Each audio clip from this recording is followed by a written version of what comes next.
All right. Good afternoon, folks. I think we're past noon, and I know I'm racing against time for lunch, so I'll try my best to wrap it up before 1 o'clock, and I'm not going to win that race.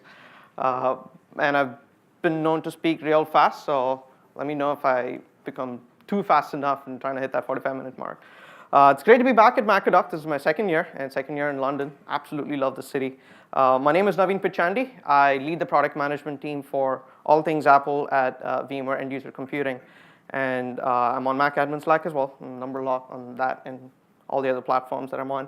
I've also got John Richards on my team, who is a technical product manager who focuses on building solutions for the Mac OS platform. And I think a lot of you know him as JR. He's pretty active in the Mac admins community, so there's JR right there.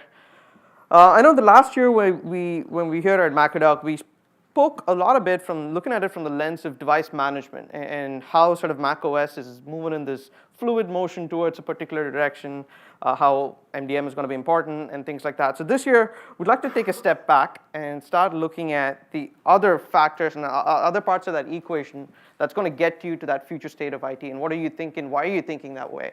And we'll look at it very much from the 1,000-foot view and understand that why a little more. That will probably put things in perspective when you're thinking through these projects as you go into this year and next year and so forth. And we'll definitely talk about macOS and things that are changing on that end. And we'll quickly go over, I'll try to do it real quick around who we are at VMware. I know most of you think VMware is this virtualization company. What the heck are they doing here? I'll try to do it real brief on what we do and what the solution's all about, and hopefully show you a couple demo videos on what is that new experience that we're going after. And I've got a little bit in the end around what's cooking, what are the things that we're working on right now. Over the past couple months, there are some really cool enhancements. Certain things are in beta right now, so I'd love to show that off as well. So when you think about IT, over the last few years, IT has gone through an evolution in its role itself, your responsibilities, your KPIs that you're measured on, and the things that you do within your organizations. It's sort of evolved from being enablers and not being the gatekeepers. You're not the person who's saying, has a long list of no's, don't do this, but you're rather being looked at as enablers. And there's one article that I read which spoke about the state of IT right now. And this is from Salesforce, where they say, today, IT is a central nervous system driving business success.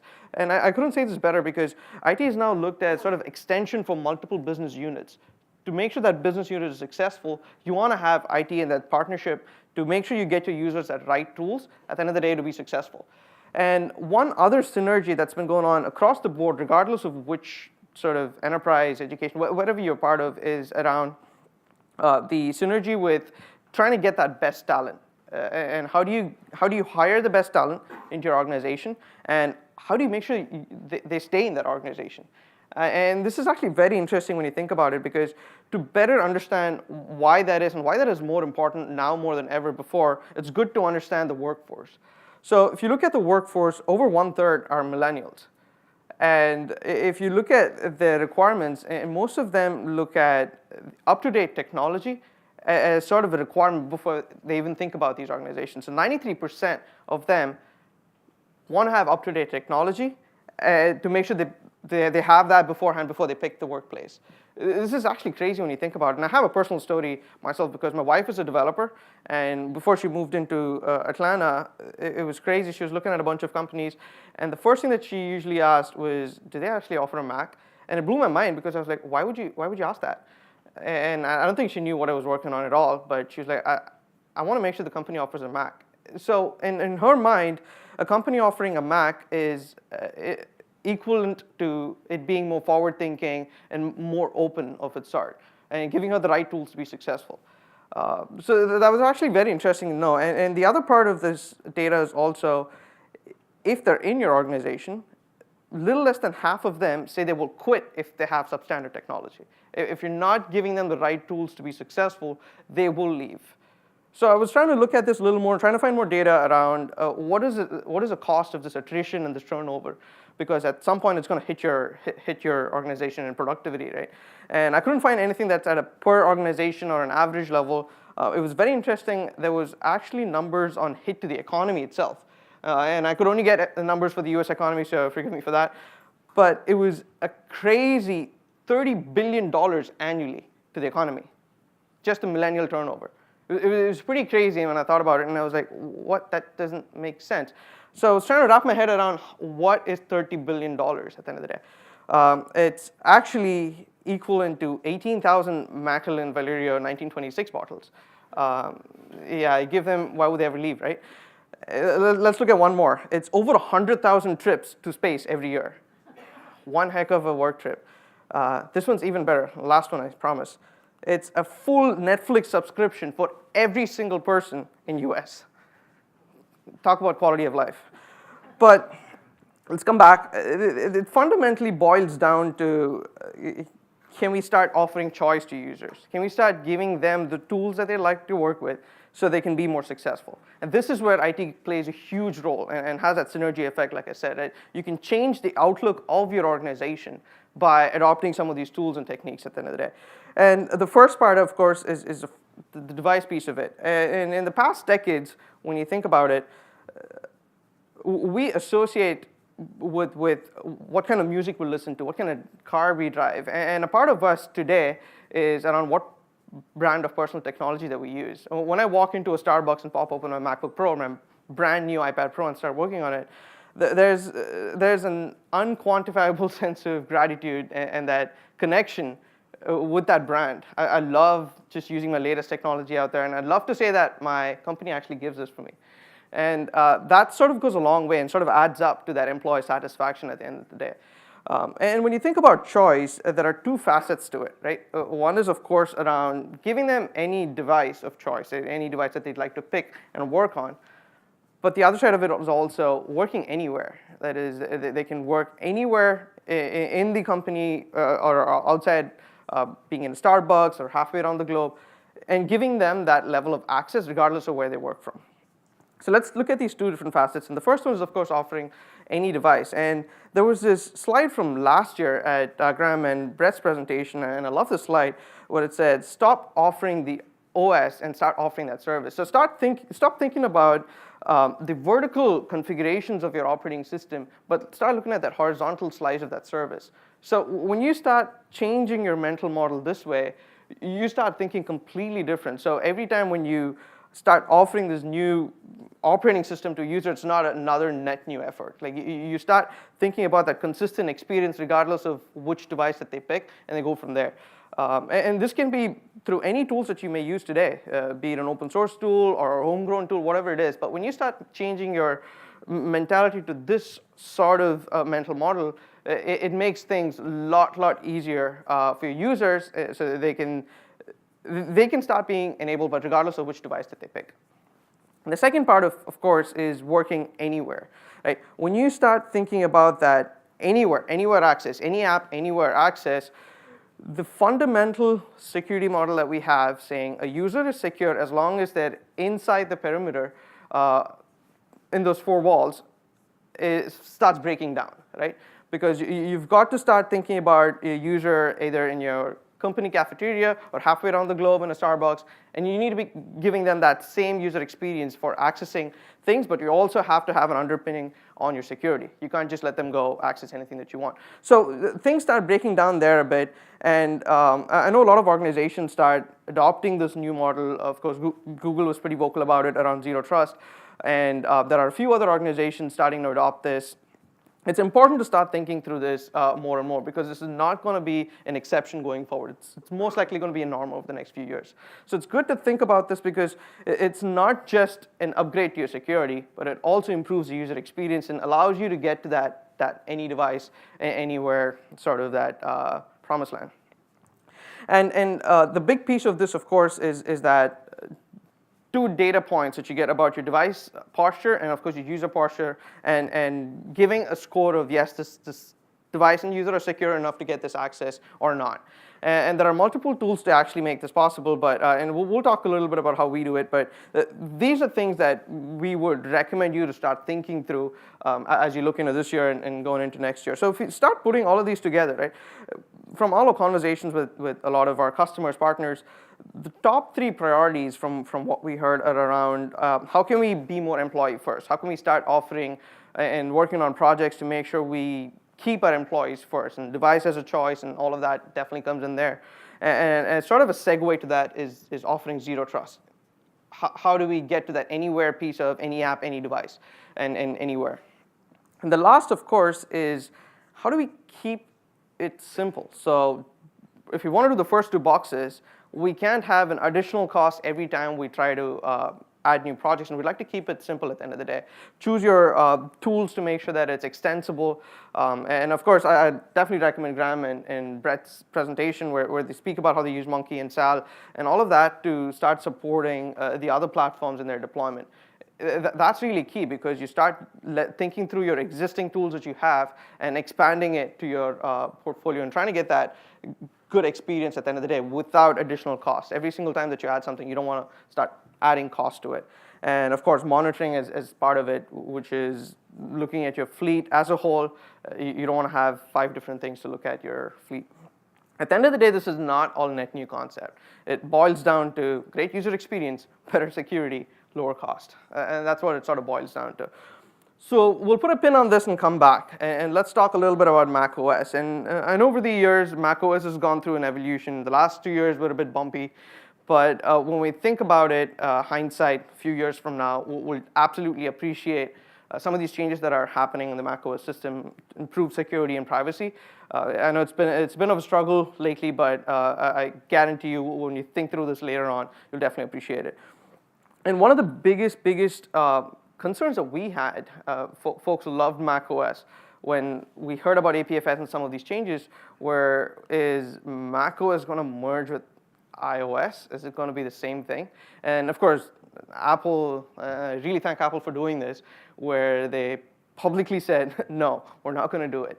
But under the hood, Apple is unifying the management framework. They're extending the management concepts that you saw with iOS onto macOS. So some of these pieces that iOS did really well around sandboxing and security and privacy, they're trying to bring those concepts into macOS as much as possible. And one big piece was, of course, user-approved MDM. Something that we were sort of used to on the iOS. You can't really just drop in a mobile config profile or an MDM profile without the user knowing.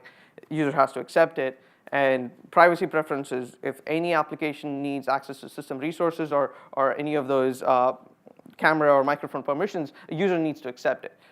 And bringing that concept over to macOS seemed a little foreign to us initially, but over time, you'd appreciate that was necessary.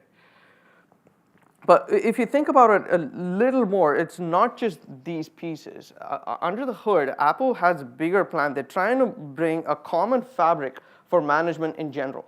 And we'll talk about that a little more here. So let's take one example around user management. So folks who are used to iOS shared device EDU deployments will appreciate the first one, where you know that when you have a shared device deployment, you can query for the user list.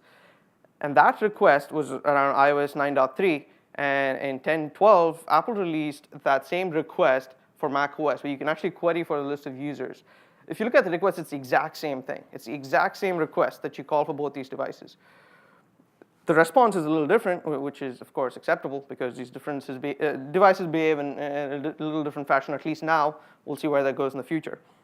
Let's take a look at another one, a fundamental concept, OS update management, where if the request for this command is the exact same, schedule OS update with a product key and an install action. Some of the install actions are obviously a little bit different. The platforms are different. But at the end of the day, it's that same exact command. Now, what this allows Apple to do is, of course, tag along another platform, add tvOS with that exact same command. So if you see the pattern, it's trying to get that same fabric for management, regardless of which device you pick or choose. And that's really, really key. I'm just kidding. If you try to use that command, that's kind of what happens for now. But yeah, if you haven't read this, Fleetsmith has a really cool article around how they've been breaking their head over trying to do this. We've been breaking our heads over this too, but I guarantee you we're working on it. So it's just it needs a little bit of polish around how to make this in production, how to use this in production, and we're getting there. We're definitely working with Apple, but you see the promised land. This is exactly where they're going after. But what does this mean? And the reason why Apple's doing this is they're trying to make sure that whenever they tag along a new platform, you're not going to learn from scratch on how to do this, right? So what if there's a new glass OS? What if there's a new car OS? I don't know why you'd want to manage it, but still. The underlying concept is just that Apple can tag along any of these different platforms, and you can use that same management framework, the one that you used to do it. So when you speak about embracing modern management, it is not just iOS and macOS. What if there's a new OS at the end of the day? So you need to start thinking about how do you think about onboarding? It's DEP, pretty straightforward. Device Enrollment Program as part of Apple Business Manager. And when you think about app deployments, it's managed distribution as part of Apple Business Manager. And your architecture, your infrastructure should also be thinking about caching servers. Because we saw one big app going to the App Store, which is Office, but there are going to be more. And Apple was pretty vocal about it as well. They shared that, and of course this is internal project Marzipan as they call it, there are going to be more apps going to the App Store. And at that point, you're suddenly looking at, oh wait, I used to be able to deploy these same applications on iOS with VPP. Looks like I'm going to have to do the same thing on Mac too. And you now start looking at a unified enterprise infrastructure, which all you require is a caching server. It does the same thing for iOS, macOS, or any other platform that you choose from or within the Apple ecosystem. So this is interesting and good to know because there are increasing number of MDM APIs. It's not there for sure. It's getting there, struggling in some ways, but it's getting there. But that's the future. That's where Apple's trying to move towards. And until we reach there, we need to have other agents on the device that sort of facilitate some of the pieces that MDM misses. And I'm glad that Armin went before me because he pretty much gave a really good overview of this. So I'll just jump in and wrap it up quick. But there's a need for having these configuration agents and for package installers, scripts, and at some point, maybe even orchestrating MDM. That's why we need to think about it. Because MDM, of course, has much to be desired in terms of state management. So we'd love to get something where you can orchestrate that state management and keep that desired state at the end of the day, that promised land that we want. But this is something that's extremely important to think about where we know MDM was something that came all of a sudden and said this is necessary, you guys have to think about this, but that's where the future is, and we've got to start embracing that a little bit. Talking about VMware, I know most of you would probably know VMware from the perspective of virtualization. What do we do here? And I know some of you might know AirWatch as an MDM solution, but and among a lot of different names, and I'll get this name right. I know a lot of people get confused. But when you look at these different priorities, the way that we look at it is VMware Workspace ONE is in that final leg of that larger VMware vision. So if you look at the VMware vision, it's any cloud, any app, any device. And we're part of that any device portion where we try to drive that end user experience and trying to drive that device management capabilities that we have with AirWatch and get you that virtual instance of wherever you need to sort of bridge those gaps for running your legacy applications on any platform that you choose with Horizon. And with the fabric of identity that integrates with, it's broker at the end of the day, which integrates with any of your third-party IDPs, Active Directory, to give you that seamless access to any of these devices and applications. And that's what gets you that sort of zero trust, any app, any device functionality at the end of the day. And layered on top of it with some intelligence and automation, where the essence of it is to try to build that if this, then that sort of capability within enterprise. That's Workspace ONE. And to just give you a quick view of how can these three different priorities be laid over on Workspace ONE, I'll quickly cover that. With the first one, of course, is this whole unified endpoint management. We manage pretty much everything under the hood, even a Coke Freestyle machine, actually. But when you think about Apple devices, we started on this entire journey around management with MDM on the Apple device, so we continue to keep that as our focus. But the second part of it is, of course, trying to give that consistent experience across these device platforms. Regardless of whether you choose your iOS, your iPad Pro, or your MacBook, our self-service application, which is Workspace ONE application, we try to give that consistent experience regardless of which device you pick. One example that I can give is I've roughly got 3 devices, and I think the industry average is around 2.5 devices per user. You have your iPhone, your iPad, and your MacBook. I pop open the iPad Pro when I'm in the flight, when I'm working, and as soon as I get into room, pop open my MacBook Pro, and I have zero idea about what my passwords are for Workday, ADP, Jira, any of it, most cases. All I do is pop open Workspace ONE, single sign-on into it, and start using it. So it becomes really, really simple and easy to use when, and you become extremely reliant on it at some cases, where it's easy for you to take your work anywhere you go with any of these devices that you pick. The consistent user experience helps with it. And the second part of that experience is, I'd like to give an example of what is the art of what's possible, right? And in this example, we'll talk about our friendly neighborhood employee, Peter Parker, trying to join worldwide enterprise. And of course, these are familiar screens that you've seen with DEP. We're trying to push some, in this case, we were not pushing any of the bootstrap packages, but we're of course pushing certificates and device configuration profiles for the device and the user. And as soon as the user gets into his machine, you'll start seeing a couple of things, of course, which is the wallpaper changed, and the user is greeted with a notification. We'll talk about that in the end a little bit.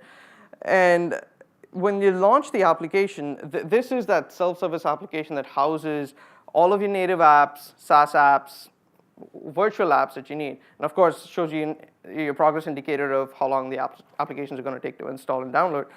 But when the user needs to go access the first thing that they need, of course, which is email, you can get access to your email within a couple minutes of getting into that device. And that's extremely powerful because that single sign-on capability gets you to work ASAP as soon as you get into that device. And that's sort of the power of getting this sort of unified catalog and giving users that great experience, because they're not waiting for things to happen. Well, the others can happen in the background, but you're not having to having the user to wait to get to work. And another cool thing that you can use our automation platform to do are making some of these automated Slack messages too. So if you use our Workspace ONE intelligence platform, you can detect an enrollment trigger and create an automated message coming from IT. So in this case, Peter gets a message from their IT with a quick checklist of things that they need to do on the first day. And all of this is automated. And IT is no longer thinking through and touching these manually, but they can set up these automations to trigger based on certain device parameters or actions, and these all happen in the background.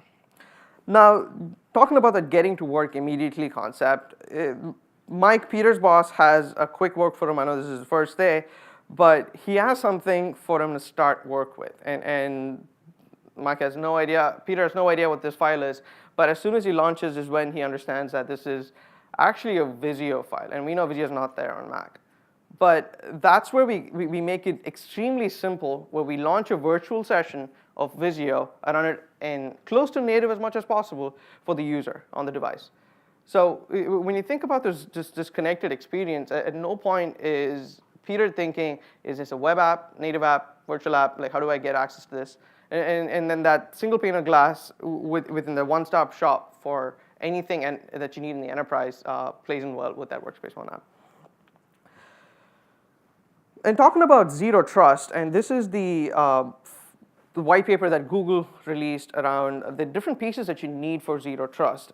If you overlay the Workspace ONE components in there, it pretty much fits that entire framework where you have UEM and Identity Manager trying to collect that data points about the device, about the user.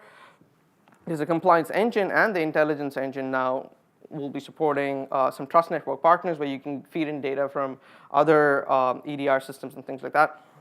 And finally, that unified access gateway and Identity Manager being that gate to check if the user is secure, the device is secure, to give you access to your resources. And to make this possible, of course, you need the help of an integrated identity broker solution where you can set your conditional access policies that looks for your user posture and your device posture. And some of that, of course, requires an end-to-end device certificate lifecycle as well. So you want to be able to push certificates to that device silently on the user channel, put them in the user channel or on the device channel, depending on how you'd like to establish that trust. And of course, tying that with your identity broker. And when a user gets access to it, when they're non-compliant, they're simply said, you're not compliant because of this reason. You got to go back and perform X, Y, and Z to become compliant again. And the other part that I'd like to talk about real quick around the fact that there is an integrated app tunneling solution as part of Workspace ONE that is not very well known. That is, this all comes free with your license, but we have the ability, and this is the same for App VPN sort of network plugin that we use for iOS, where you can tunnel managed Safari domains or even third-party apps to actually your internal network if you need to. So instead of actually VPNing your entire device, you can actually just use a certain application or a managed domain on your Safari to tunnel it. There is a workshop tomorrow run by Joe and Adam around Zero Trust. So they'll be talking a little more around how you can start enabling your infrastructure for Zero Trust with the Workspace ONE solution. So definitely recommend you to go to that if you haven't planned on going. So that's pretty much all that I had for talking about Workspace ONE. I'd like to quickly talk about what's been cooking. Something that we've been working on over the last few months, and we're really excited about this release because there is a brand new UI. We've completely changed the UI design. There are a few things in there that you'd see it on promotional banners, and all of that is editable. There's branding there. You can change the logos and color schemes and things like that. But it's that same fundamental concept where you can have that unified catalog regardless of which app that you like to pick. If you'd like to open a SaaS-based application with Salesforce, you can go ahead and do that. It'll single sign you on into the application and go ahead and perform work because you don't even need to know what your access credentials are at the end of the day. And of course, houses all of the native applications as well. Regardless of where the source is, of course, your native application can be a package installer or an app from the App Store. So in this case, it's all of the Office 365 apps from the App Store. You can go ahead and install them just like you would like any other application. But of course, you get that package installer that you can install via the integrated Monkey solution that we have. So under the hood, Monkey's the one that's actually running it. We have a brand new notification section, which has an automated sort of notification. Whenever you provision a new app to the user, they get, hey, check this out, there's a new app. And for any users who want to do this, you can on-demand sort of bootstrap it. It's pretty lightning fast when you think about it. And you have that progress indicator that tells you how long these applications take to install. So at any point, a user can get a quick feedback of where they are in that process. But this entire experience also adds in a few cloud-based services that we have. The first one is, of course, local to it. It gives you information about yourself and your account. But there's another service called People Search that we've added across our platforms where you can integrate your directory and that pulls in information about your entire organization. So you can search for anybody in the organization real quick to find out their name, number, address, or whatever it is that you otherwise search within Outlook, I believe. And there's another quick user experience bit of it where if you want to reorder your favorite apps and you want it in a particular order to launch, you can definitely go ahead and do that. So we're definitely adding more and more to this experience, but this is something we're really excited about. This is a complete new experience from our previous version that you saw in the earlier demo. Another thing that we're really excited about is after a lot of requests, we are finally enabling a command line interface for Hub, or previously called the agent. And we're definitely starting slow. The first one is a couple pieces, which is setting configurations on the client itself. There are some transmit interval times and a few other configurations that you'd want to set in the client side, which were present in the UI. We're slowly trying to move that into a command line interface. But the second one is the most exciting one that we were really excited about, and you'll definitely know where this is sort of inspired from. We have looked at a lot of our customers, partners, and then folks just in the community using a notification tool for customizing the experience of the user. So we thought, why not try to replicate that within our solution so it's native so they don't have to go do anything else. So If you've seen the notification, you know what I'm talking about. So you can now use the hub CLI to actually call these toast notifications. They're persistent, and I'm sure you know what I'm talking about.